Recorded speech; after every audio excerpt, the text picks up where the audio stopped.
The holidays are here, and public health agencies are now taking steps to keep Americans healthy this holiday season.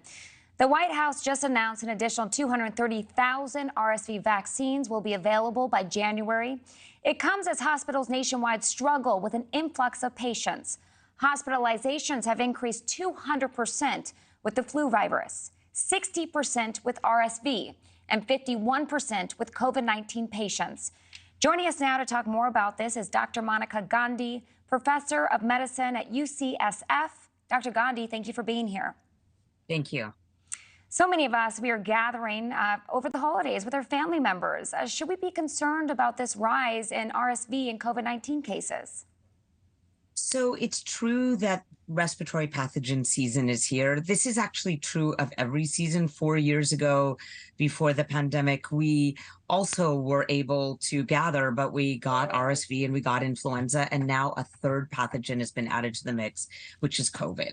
But the difference between now and then is that we have tools for all of these. We have a new RSV vaccine, which is only available for those 60 years older, 60 or older, and then also for pregnant women. We have an influenza vaccine for everyone, and we have boosters that I'd encourage most for those who are older. Well, we also know that health officials have also been tracking an uptick in pneumonia cases across the globe, known as white lung syndrome. What is the risk does this pose to the public? So what this likely is Mycoplasma pneumoniae. At least when it was first described in China, they called it white lung syndrome, but it really is a very well-known pathogen. Mycoplasma is what we used to call walking pneumonia. That was a layman's term for it, because you can usually not be sick enough to need to go to a hospital, but it absolutely causes inflammation in the lungs. The thing about mycoplasma is that there is an antibiotic for it. It's not a virus, it's a bacteria.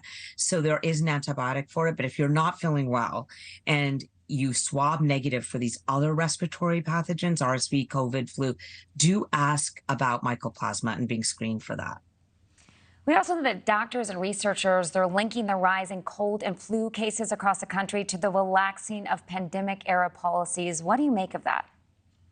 The thing is that people wanting to be together and people wanting to be around their loved ones is also completely normal, natural, and also part of mental health.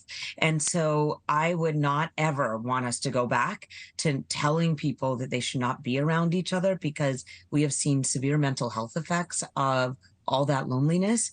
It's just simple precautions. It's taking the vaccines that we have.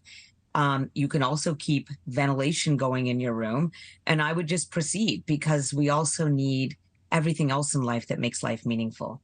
It is true. Spending time with family and friends, it's so important for our mental health.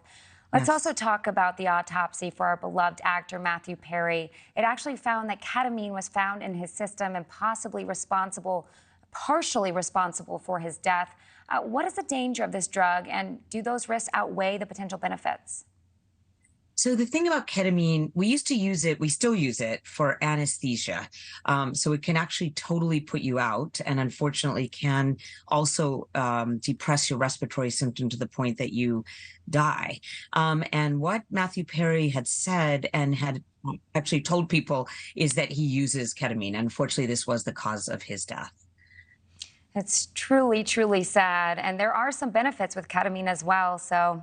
Right? Depression, yes. So for depression, and we've been using increasingly psychedelics for depression, but I think it was a little bit too much use when he actually described that he probably took it every day with an infusion. That was a lot of ketamine and led to, unfortunately, his untimely passing. Thank you for watching. Go to newsnationnow.com to find News Nation on your television provider, and don't forget to click the red subscribe button below to get more of News Nation's fact-driven, unbiased coverage.